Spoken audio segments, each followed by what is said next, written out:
ஒரு பெரியவர் உட்கார்ந்துருக்கிறார். அவரை சுற்றி அவருடைய தோழர்கள் உட்காந்துருக்கிறாங்க. ஏதோ ஒரு முக்கியமான செய்தியை அவர் அவங்களுக்கு சொல்லிகிட்டு இருக்கிறார். அவங்களும் ஆர்வமாக கேட்டுக்கிட்டு இருக்கிறாங்க. இந்த சமயத்தில் யாரோ ஒரு ஆள் வேகமாக அங்கே வர்றார். வர்ற வேகத்திலேயே எனக்கு ஏதாவது உதவி செய்யுங்க அப்படின்னு கேட்டுக்கிட்டே வர்றார். கேட்குறது உதவி, ஆனால் குரல் மிரட்டுறது மாதிரி இருக்குது, அதட்டி கேட்குறது மாதிரி இருக்குது. இதை கேட்டதும் அந்த பெரியவர் ஆத்திரப்படலை, ஆனால் அவரை சுற்றி இருந்தவங்க ஆத்திரப்பட்டாங்க. இதை பெரியவர் கவனித்தார். கொஞ்சம் அமைதியாக இருங்கன்னார். வந்தவரை கூப்பிட்டார். அவருக்கு சில பொருள்களை கொடுத்தார். என்னங்க இப்போ உங்களுக்கு மகிழ்ச்சி தானே அப்படின்னார். ஆ அப்படின்னு அலட்சியமாக அவர் சொல்கிறார். நான் உங்களை நல்ல முறையில் நடத்தினேன்னா அப்படின்னு கேட்குறாரு அவர் மறுபடியும். அதெல்லாம் ஒன்றும் இல்லை அப்படின்னு சொல்லி அவர் சொல்லிகிட்டு இருக்கிறாரு. குரலில் கடுமை குறையில. சுற்றி இருந்தவங்களால் இதை பொறுத்துக்க முடியல. கோபத்தோடு அவரை நோக்கி நெருங்க ஆரம்பித்தாங்க. பெரியவர் அவங்களையெல்லாம் தடுத்து நிறுத்தினார். வந்தவரை வாங்க என்னோட அப்படின்னு சொல்லி அழைச்சிட்டு போனார். வீட்டுக்கு போனார். அங்கே போனதும் இன்னும் சில பொருள்களை எடுத்து அவர்கிட்ட கொடுத்தார். இப்போ திருப்தி தானே, நான் உங்ககிட்ட நல்ல முறையில் நடந்துக்கிட்டேனா அப்படின்னார். அவர் முகம் இப்போ தான் கொஞ்சம் மலர்ந்தது. ரொம்ப நன்றி, இறைவன் உங்கள் குடும்பத்துக்கு எல்லா நன்மைகளையும் செய்வான் அப்படின்னு சொன்னார். இதே வார்த்தைகளை என்னுடைய தோழர்கள்கிட்டே சொல்லிட்டீங்கன்னா அவங்க கோபம் தணிஞ்சிரும், வர முடியுமான்னார். கண்டிப்பாக வர்றேன் அப்படின்னாரு. மறுநாள் காலையில் அந்த இடத்துக்கு வந்தார். அதே மாதிரி சொல்லிவிட்டு அவர் போயிட்டார். தோழர்கள்லாம் ரொம்ப வியப்போடு பெரியவரை பார்த்தாங்க. அந்த பெரியவர் தான் நபிகள் நாயகம். அவர் சொன்னார், ஒருத்தன் ரொம்ப ஆசையாக ஒரு ஒட்டகத்தை வளர்த்துக்கிட்டு வந்தான். ஒரு நாள் அந்த ஒட்டகம் கயத்தை அறுத்துக்கிட்டு ஓடி போயிட்டுது. அக்கம் பக்கத்தில் இருக்கிறவங்கெல்லாம் அந்த ஒட்டகத்தை பிடிக்கிறதுக்கு முயற்சி பண்ணாங்க. அதை துரத்திக்கிட்டு ஓடினாங்க. ஒட்டகம் தாறுமாறாக ஓட ஆரம்பிச்சிது. இந்த சமயத்தில் ஒட்டகத்தை வளர்த்தவன் அங்கே ஓடி வந்தான். நீங்கள் அதை ஒன்றும் செய்ய வேணாம், விட்டுருங்க, அதோட சுபாவம் எனக்கு நல்லா தெரியும், அதை சுலபமாக என்னோடய வழிக்கு கொண்டுட்டு வந்துட முடியும், நான் பார்த்துக்கிறேன், விட்டுருங்கோ அப்படின்னா. எல்லோரும் விலகி போயிட்டாங்க. இவன் என்ன செஞ்சான் தெரியுமா? கொஞ்சம் புல்லை கையில் எடுத்துக்கிட்டு அந்த ஒட்டகத்தை நெருங்கினான். அவ்வளவுதான். அது ஓடி இவன் காலடியில் உட்காந்துக்கிட்டது. செல்லமாக அதை அப்படியே தடவி கொடுத்தான். முதுகில் ஏறி உட்காந்துக்கிட்டான். அது பாட்டுக்கு சாதுவாக நடந்து போகுது. இந்த கதையை நபிகள் நாயகம் தம்முடைய தோழர்களுக்கு சொல்கிறார். ஒட்டகத்தை மட்டும் இல்லை, சில மனிதர்களையும் கூட சில விதத்தில் அணுகி தான் அவர்களை சீர்திருத்த வேண்டியிருக்குது அப்படிங்கிறத அவங்களுக்கு உணர்த்தினார்.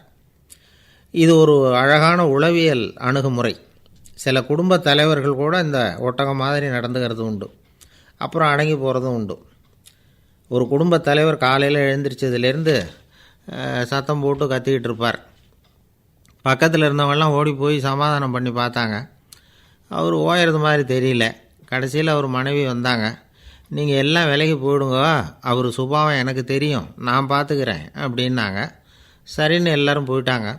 சாயந்தரமாக பார்க்குறாங்க, அவர் சத்தம் இல்லாமல் ஒரு மூலையில் உட்காந்துருக்கிறார். ரொம்ப சாதுவாக. ஆச்சரியமாக இருந்தது. என்னம்மா பண்ணீங்கன்னு கேட்டாங்க. அது ஒன்றும் இல்லைங்க, ஒரு வேளை சாப்பாட்டை நிறுத்தினேன், பட்னி போட்டேன், அவ்வளவுதான் அப்படின்னாங்க அந்த அம்மா. ஒரு ராஜா ஊரெல்லாம் சுற்றி பார்த்துட்டு வரலாம்னு ஒரு நாள் புறப்பட்டு போனார். ஒரு இடத்துல தறி நெசவு வேலை ரொம்ப மும்முரமாக நடந்துக்கிட்டு இருந்தது. ஒரு பெரியவர் தறியால் நெசவு வேலை செஞ்சுக்கிட்டு இருந்தார். பக்கத்தில் ஒரு அழகான பொண்ணு உட்காந்து நூலை சுற்றிக்கிட்டு இருக்குது. ராஜா அந்த பெரியவரை பார்த்து யார் இந்த பொண்ணுன்னு விசாரித்தார். ராஜா அப்படி கேட்டதும் அவருக்கு ரொம்ப பெருமையாக போயிட்டுது. ஏன்னா உட்காந்துருந்தது அவரோட மகள். அரசே, இது என்னுடைய மகள், இவ வேகமாக நூல் தெரிக்கக்கூடியவள், வைக்கோல் எடுத்து இவ தெரிச்சா கூட அது எல்லாம் பவுனிழையாக வெளியில் வரும் அப்படின்னு ஒரு ராசி இவளுக்கு அப்படின்னு ரொம்ப பெருமையாக ராஜா கிட்ட சொன்னார். ராஜா இதை கேட்டதும் அசந்துட்டார். அப்படியா, இவ்வளவு அழகும் சாமர்த்தியமும் உள்ள இந்த பொண்ணு என்னோட வரட்டுமே, இவளை என் மருமகளை ஆக்கிக்கிறேன் அப்படின்னார் ராஜா. அந்த பெரியவருக்கு ஒன்றும் புரியல. ஏதோ கொஞ்சம் பெருமையாக சொல்ல போக அது இப்படி ஆகிட்டுதே அப்படின்னு கவலைப்பட்டார். இருந்தாலும் ராஜா பேச்ச தட்ட முடியுமா, மகளை அனுப்பி வச்சுட்டார். ராஜா அந்த பொண்ணை அரண்மனைக்கு அழைச்சிட்டு வந்தார். அங்கே ஒரு அறையில் வச்சு பூட்டி விட்டார். அந்த ரூமு நிறைய வைக்கோலை கொண்டாந்து போட்டு அடைச்சாங்க. 3 ராட்டைகள் வேறு வச்சுருந்தாங்க. நாளைக்கு பொழுது விடியறதுக்குள்ளே நீ இந்த வைக்கோலையெல்லாம் தங்க இழைகளாக மாற்றி காட்டணும். நாளைக்கு காலம்புறம் நான் இந்த அறை கதவை திறப்பேன். உன் தகப்பன் சொன்னது மாதிரி எல்லாம் தங்கமாக மாறி இருக்கணும், இல்லைன்னா நீ உயிர் தப்ப முடியாது அப்படின்னு உத்தரவு போட்டார். பாவம் அந்த பொண்ணு என்ன பண்ணும், பகல் பூரா அழுதுகிட்டே உட்காந்துருக்குது. ராத்திரி பூராவும் தூக்கம் வரல. மறுநாள் அதிகாலை நேரத்தில் யாரோ கதவை தட்டுற சத்தம் கேட்டுது. பயந்துக்கிட்டே கதவை திறக்கிறா. திறந்து பார்த்தா வெளியில் 3 அவலட்சணமான பெண்கள். ஒருத்திக்கு கால் அகலமாக முறை மாதிரி இருக்குது, இன்னொருத்திக்கு கட்டை விரல் கரண்டி மாதிரி பெருசாக இருக்குது, 3ஆவது பொண்ணுக்கு உதடு தடித்து ரப்பர் மாதிரி தொங்கிக்கிட்டு இருக்கு. யார் நீங்கள், உங்களுக்கு என்ன வேணும் அப்படின்னு கேட்குது இந்த பொண்ணு. நாங்கள் உங்களுக்கு உதவி செய்கிறதுக்கு தான் வந்திருக்குறோம் அப்படின்னு சொல்லி உள்ளே வந்தாங்க. உட்காந்தாங்க. கொஞ்ச நேரத்துக்குள்ளே உள்ளே இருந்த வைக்கோலையெல்லாம் தங்க இழைகளாக மாற்றி கொடுத்துட்டு போயிட்டாங்க. காலையில் ராஜா வந்தார், பார்த்தார். ஆகா பேஷுனார். இன்னும் கொஞ்சம் வைக்கோலை கொண்டாந்து அந்த ரூமில் போட சொன்னார். இந்த வைக்கோலையும் இன்றைக்கி தங்கமாக மாற்றிவிடு, நாளைக்கு மறுநாள் உனக்கும் இளவரசனுக்கும் கல்யாணம்னு சொல்லிவிட்டார். இன்றைக்கி ராத்திரி அந்த 3 பொண்ணுங்களும் வந்தாங்க. வைக்கோலை பொண்ணு இழைகளாக மாற்றினாங்க, புறப்பட்டாங்க. இந்த பொண்ணு அவங்க காலில் விழுந்து வணங்கினா. என் உசுரை காப்பாற்றினீங்க, உங்களுக்கு நான் என்ன கைமாறு செய்ய போகிறேன் அப்படின்னா. பயப்படாத, நீ விரும்பினா எங்களுக்கு ஒரு உதவி செய்யலாம். உன்னுடைய கல்யாணத்துக்கு நாங்கள் 3 பேரும் வரோம். நீ எங்களை வரவேற்று ராஜாக்கிட்டேயும் இளவரசர்கிட்டையும் நாங்கள் உன்னோட பெரியப்பா பொண்ணுங்கன்னு சொல்லி அறிமுகப்படுத்தி வை, நாங்கள் விருந்து சாப்பிட்டுட்டு போயிடுறோம் அப்படின்னாங்க. ரொம்பவும் சந்தோஷமாக சரின்னு ஒத்துக்கிட்டா. கல்யாண நாள் வந்தது. கல்யாணம் ரொம்ப கோலாகலமாக நடந்துக்கிட்டு இருக்கு. எல்லா தேசத்து ராஜா ராணிகளும் வந்துக்கிட்டு இருக்கிறாங்க. அந்த 3 அவலட்சணமான பொண்ணுங்களும் சேர்ந்தாங்க. யார் இவங்கன்னு கேட்டார் ராஜா. என் பெரியப்பா பொண்ணுங்க அப்படின்னா அந்த பொண்ணு. காலும் உதடும் கட்டை விரலும் ஏன் இப்படி உங்களுக்கு அவலட்சணம் ஆயிட்டுது அப்படின்னு கேட்டார். அதுக்கு அந்த பொண்ணுங்க பதில் சொன்னாங்க. என்ன செய்கிறது, ஓயாமல் வைக்கோலை நூற்று ஒருத்தியோட கட்டை விரல் அப்படி கரண்டி மாதிரி ஆயிட்டுது, நாக்கில் தொட்டு தொட்டு திரிச்சதுனால ஒருத்தியோட உதடு அப்படி ஆயிட்டுது, காலால் கட்டையை அழுத்தி அழுத்தி தறி போட்டதுனால இன்னொருத்தையோட கால் அப்படி ஆயிட்டுது. உங்கள் மருமகளாக வந்திருக்கிற இந்த பொண்ணு அந்த 3ஐயுமே செய்ய தெரிஞ்சவ தான். என்ன ஆக போதோ இன்னும் கொஞ்ச நாளில் அப்படின்னாங்க. அவ்வளவுதான். ராஜா பயந்துட்டார். அம்மா, இன்னையிலேருந்து நீ இளவரசனின் மனைவி. நீ எப்பவும் அழகாக இருக்கணும், அதனால் நீ இனிமேல் வைக்கோலை திரிக்கவே கூடாது அப்படின்னு உத்தரவு போட்டார். அவளை இக்கட்டான சூழ்நிலையிலேருந்து காப்பாற்றின அந்த 3 பொண்ணுங்களும் சந்தோஷமாக திரும்பி போயிட்டாங்களாம். சுவாமி சின்மயானந்தர் இந்த கதையை சொல்லியிருக்கிறார்.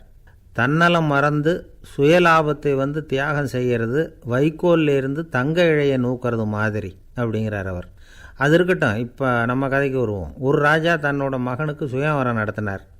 எல்லா தேசத்திலிருந்தும் ராஜகுமாரர்கள் வந்திருந்தாங்க.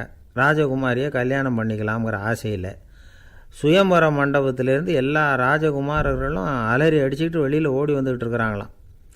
ஏன் இப்படி எல்லாரும் மிரண்டு போய் ஓடி வர்றாங்கன்னு கேட்டார் ஒருத்தர். அதுக்கு இன்னொருத்தர் விவரம் சொன்னார். ராஜகுமாரியை இன்றைக்கி தான் அவங்க நேரில் பார்த்தாங்களாம், அதுதான் அப்படி ஓடி வந்துக்கிட்டு இருக்கிறாங்க அப்படின்னார். ஒரு தடவை நாரதர் ஒரு தெரு வழியாக போய்கிட்டு இருந்தார். வழியில் ஒருத்தர் வேத சாஸ்திரம்லாம் படிச்சுக்கிட்டு உட்காந்துருந்தார். அவர் நாரதரை பார்த்து எங்கே போயிட்டுருக்குறீங்கன்னு கேட்டார். கடவுளை பார்த்துட்டு வரலாம்னு போயிட்டுருக்கிறேன் அப்படின்னார் நாரதர். அப்படின்னா அவர்கிட்ட எனக்கு எப்போ முக்தி கிடைக்கும்னு கேட்டுட்டு வாங்களேன் அப்படின்னார் இவர். சரி, கேட்டு வரேன் அப்படின்னு சொல்லிவிட்டு நாரதர் நடந்தார். கொஞ்சம் தூரத்தில் ஒரு மரத்தடியில் ஒரு தொழிலாளி செருப்பு தைச்சிக்கிட்டு உட்காந்துருந்தார். அந்த ஆளும் அதே மாதிரி கேட்டுக்கிட்டார். எனக்கு எப்போ முக்தி கிடைக்கும்னு கடவுள்கிட்ட கேட்டுக்கிட்டு வாங்களேன்னார். அவர்கிட்டையும் சரின்னு சொல்லிவிட்டு நாரதர் நேராக வைகுண்டத்துக்கு சேர்ந்தார். கடவுளை பார்த்தார். இவங்க 2 பேரும் சொல்லி அனுப்பின விஷயத்தை பற்றி கேட்டார். அதுக்கு கடவுள் சொன்னார், அந்த செருப்பு தைக்கிற தொழிலாளி உடல் நீத்ததும் உடனே என்னை அடைவான். ஆனால் அந்த சாஸ்திரம் படித்த ஆள் இப்போதைக்கு என்கிட்ட சேர மாட்டான். அவன் இன்னமும் பல பிறவிகள் எடுத்து அங்கேயே இருக்க வேண்டியிருக்குது. எப்போ இங்கே சேருவான்னு எனக்கே தெரியாது அப்படின்னார். நாரதருக்கு இதோட ரகசியம் என்னங்கிறது புரியல. எனக்கு ஒன்றும் புரியலையேன்னாரான் கடவுள்கிட்ட. சீக்கிரம் புரிஞ்சுக்குவேன், நீ திரும்பி போகிறப்போ நான் இங்கே வைகுண்டத்தில் என்ன செஞ்சுக்கிட்டு இருக்கேன்னு கேட்டால், ஒரு ஊசியின் துவாரத்தில் ஒரு யானையை கோத்துக்கிட்டு இருக்கிறேன்னு அவங்கக்கிட்ட சொல்லு அப்படின்னார் கடவுள் சிரிச்சுக்கிட்டே. நாரதர் பூமிக்கு திரும்பினார். கடவுளை பார்த்தீங்களா, எப்படி இருக்கார் அப்படின்னு விசாரித்தார். வேத சாஸ்திரம் படித்தவர். ஓ பகவானா, அவர் யானையை ஊசியின் காதில் நுழைச்சிக்கிட்டு இருக்கிறார் பார்த்தேன்னார் நாரதர். ஊசி காதில் யானையா, அது எப்படி முடியும்? நீங்கள் சொல்கிறத நான் நம்ப மாட்டேன்னு விட்டார் அவர். சரி, இந்த ஆளுக்கு இறைவன் பேரில் நம்பிக்கை இல்லை அப்படிங்கிறத நாரதர் புரிஞ்சுக்கிட்டார்.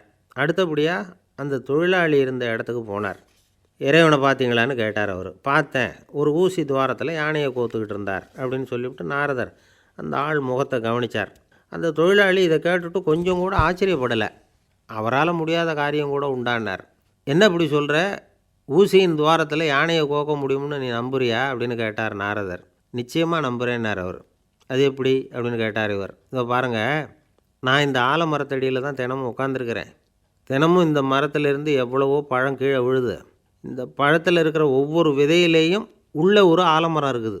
ஒரு சின்ன விதைக்குள்ளே ஒரு பெரிய ஆலமரம் இருக்க முடியுங்கிறப்போ ஊசி துவாரத்தில் கடவுள் யானையை நுழைய வச்சாருங்கிறத ஒத்துக்கிறதுல என்ன கஷ்டம் இருக்குது அப்படின்னு ரொம்ப சர்வசாதாரணமாக பதில் சொன்னாராம் அந்த தொழிலாளி. நாரதர் யோசனை பண்ணார்.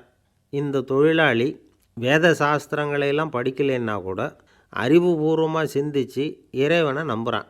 அதனால தான் கடவுள் இந்த ஆளுக்கு சீக்கிரம் முக்தி கிடைக்கும்னு சொன்னார் அப்படிங்கிறத புரிஞ்சுக்கிட்டாராம்.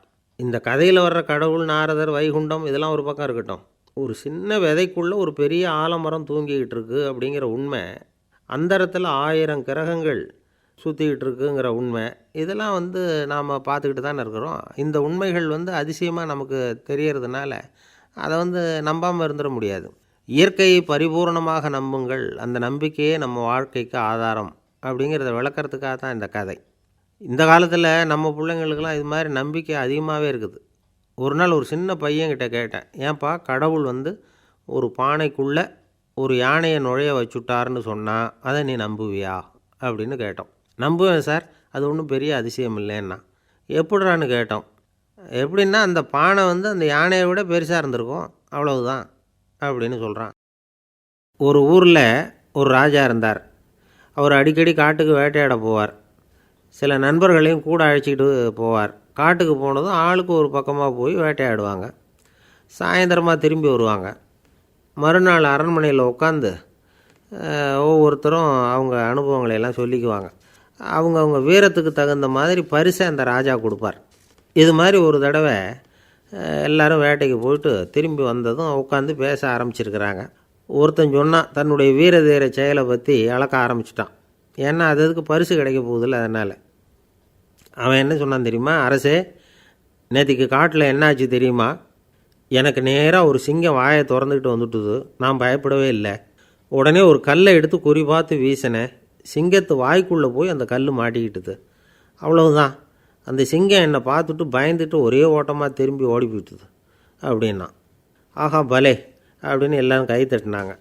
2வது ஆள் ஒருத்தன் எழுந்திரிச்சான். அவன் சொல்ல ஆரம்பித்தான், அரசே, நான் போன வழியில் 2 பெரிய மலைப்பாம்பு கிடந்தது. என்னை முழுங்கிறதுக்கு வந்தது. நான் என்ன பண்ணேன் தெரியுமா? அந்த 2 பாம்போட வாலையும் ஒன்றா சேர்த்து முடிச்சு போட்டுட்டேன். அவ்வளவுதான். அது அங்கே இழுக்க இது இங்கே இழுக்க முடிச்சு நல்லா எருகி போட்டுது அப்படின்றான். ஆஹா அற்புதம்னு சொல்லி எல்லாரும் கை தட்டினாங்களாம்.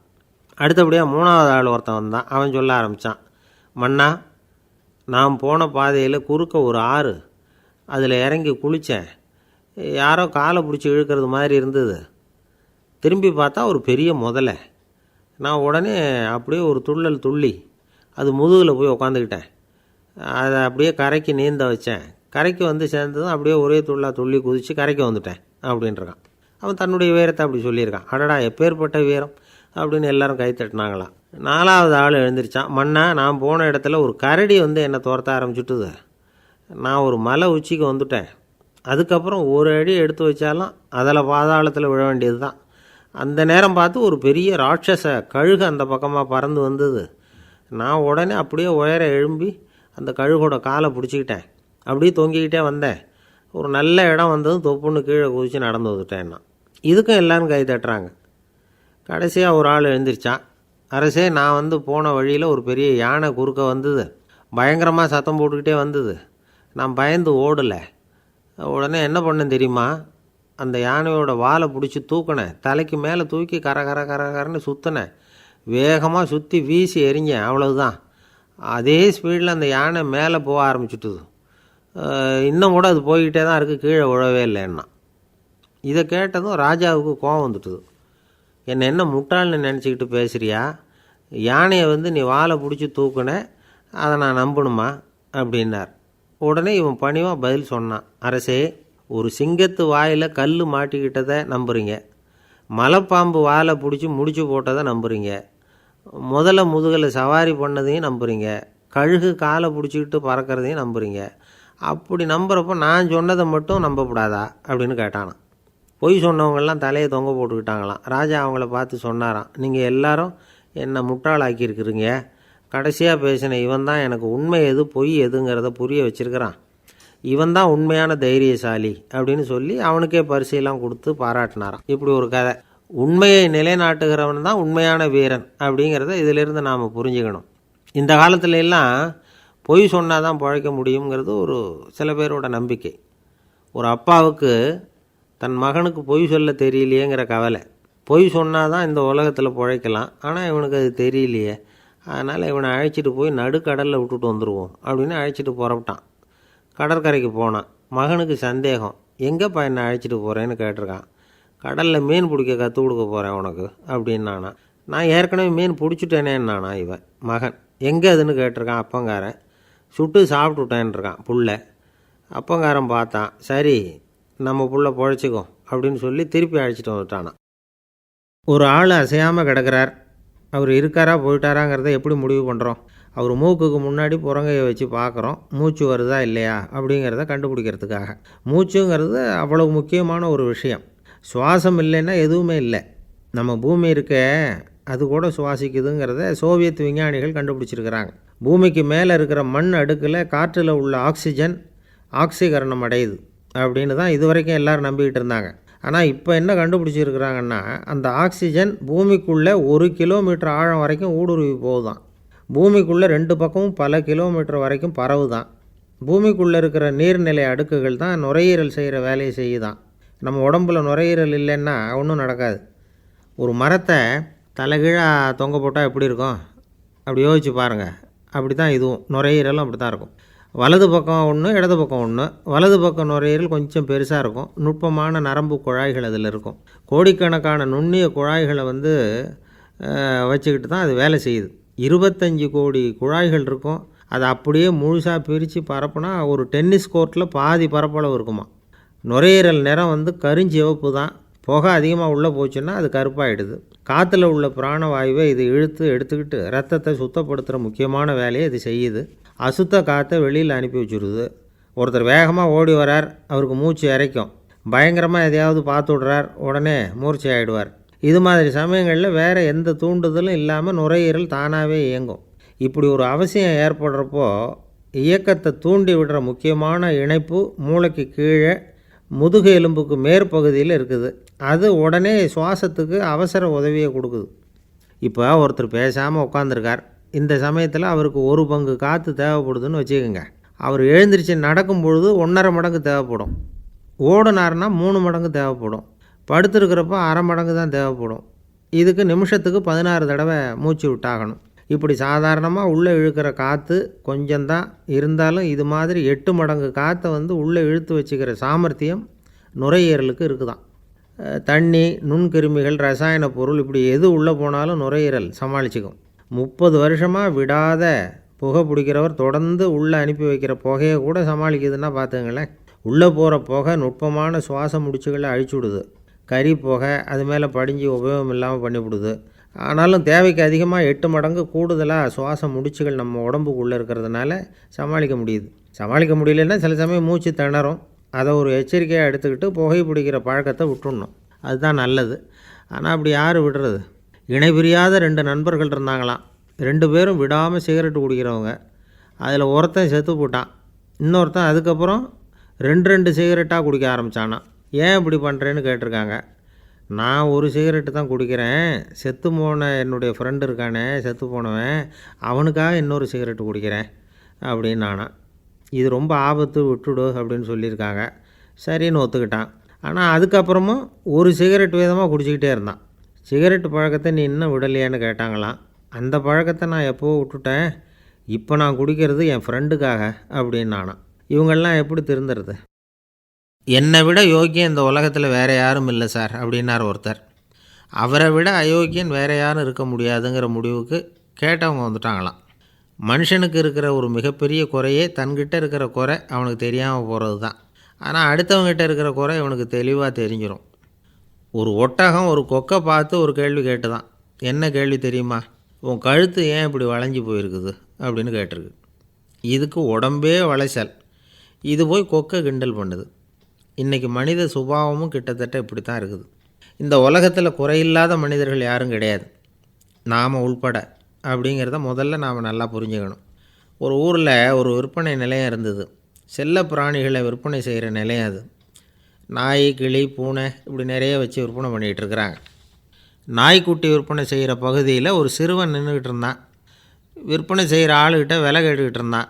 அதோ இருக்குதே அந்த நாய்க்குட்டி என்ன விலை அப்படின்னு கேட்டானா. 1000 ரூபா அப்படின்னாரான். சரி அது வேணாம், இது என்ன விலைன்றிருக்கான். 500 ரூபா அப்படின்னாரான். இந்த சின்ன பையன் கையில் வச்சுருந்தது வெறும் 50 ரூபா தான். அதனால் இதை விட குறைச்சலாக கிடைக்குமான்னு பார்த்துருக்கான். அந்த கடையில் ஒரு மூலையில் சரியாக கவனிக்கப்படாமல் ஒரு நாய்க்குட்டி படுத்து கிடந்தது. பாவமாக கத்திக்கிட்டு இருந்தது. அதை பார்த்ததுமே இவனுக்கு அது ரொம்ப பிடிச்சி போச்சு. உடனே அந்த கடைக்காரரை பார்த்து, அதுவும் அந்த மூலையில் படுத்து கிடக்குதே அந்த நாய்க்குட்டி என்ன விலை அப்படின்னு கேட்டிருக்கான். தம்பி, அது ஒரு கால் ஊனம், அதனால் அது உன்னோட குதித்து விளையாடவோ ஓடுறதோ அதால் முடியாத காரியம் அப்படின்ட்டுருக்கார் அவர். அது தெரிஞ்சு தாங்க கேட்குறேன், அதோட விலை என்ன அதை மட்டும் சொல்லுங்களேன் அப்படின்ட்டுருக்கான். தம்பி, இது கால் ஊனம் உள்ள ஒரு நாய். இதை போய் காசு கொடுத்து வாங்கிறதுக்கு யாராவது பிரியப்படுவாங்களா? இதை நான் உனக்கு இலவசமாகவே தர்றேன், எடுத்துகிட்டு போ அப்படின்னாரான். இதை கேட்டதும் அந்த சிறுவனுக்கு கோபம் வந்துட்டு தான். நீங்கள் ஒன்றும் சும்மா கொடுக்க வேணாம், இந்தாங்க 50 ரூபா, இதை வச்சுக்கிட்டு நாய்க்குட்டியை கொடுங்க அப்படின்ட்டுருக்கான். அவருக்கு ஒன்றும் புரியல, ஆச்சரியமாக இருந்தது. சரின்னு பணத்தை வாங்கிட்டு நாய்க்குட்டியை தூக்கி கொடுத்தார். அந்த சிறுவன் அந்த நாய்க்குட்டியை 2 கையாலையும் வாங்கினா, மார்போடு பிரியமாக சேர்த்து அணைச்சிக்கிட்டான். தெருவில் இறங்கி நடக்கிறான். அப்படி நடக்கும்பொழுது தான் பார்க்குறார், கடைக்காரர் ஆச்சரியமாக அவனை பார்க்குறார். அப்போ தான் அவருக்கு ஒரு விஷயம் புரியுது. அந்த சிறுவன் தெருவில் நாய்க்குட்டியை மார்போடு அணைச்சிக்கிட்டு விந்தி விந்தி நடந்து போய்கிட்டு இருக்கிறான். ஆமாம், அவனுக்கும் ஒரு கால் ஊனம். இந்த நாய்க்குட்டியை யாருமே வாங்க மாட்டாங்கன்னு நினச்சிக்கிட்டு இருந்தார். குறையுள்ள அதுக்கும் ஒரு எஜமானன் கிடச்சிட்டான். அதனால் ஊனம் ஒரு குறை இல்லை அப்படிங்கிற உண்மையை அந்த கடைக்காரர் புரிஞ்சுக்கிட்டாரான். நம்மால் ஒருத்தர் கொஞ்சம் வயசானவர், எழுந்திரிச்சு சரியாக நடக்க முடியாது, சாய்வு நாற்காலியிலேயே எப்பவும் உட்காந்துருப்பார். அவர் தனக்கு துணையாக ஒரு நாயை பக்கத்தில் வச்சுருந்தார். அதுவும் ரொம்ப வயசான ஒரு நாய், எழுந்திரிக்கவே சிரமப்படும், நடக்கவும் முடியாது. அவர் பக்கத்துலேயே இதுவும் சோர்ந்து போய் படுத்து கிடக்கும். அந்த பெரியவரை பார்க்க வந்த ஒருத்தர் கேட்டார், ஏங்க, ஒரு சின்ன பையனை உங்களுக்கு துணையாக வச்சுக்கப்படாதா? இந்த நாயை உங்களுக்கு பாதுகாப்பாக வச்சுருக்கிறீங்களே, உங்களுக்கு ஒரு ஆபத்துன்னா இது எப்படி உங்களுக்கு உதவ முடியும் அப்படின்னார். அப்போ அவர் சொன்னாராம், எனக்கு ஒரு ஆபத்துன்னா அந்த சமயத்தில் இந்த நாய் என்னை தனியாக விட்டுட்டு ஓடி போயிடாமல் இருக்கணும்ல, அதுக்காக தான் இதை நான் வச்சுருக்கிறேன் அப்படின்னாராம்.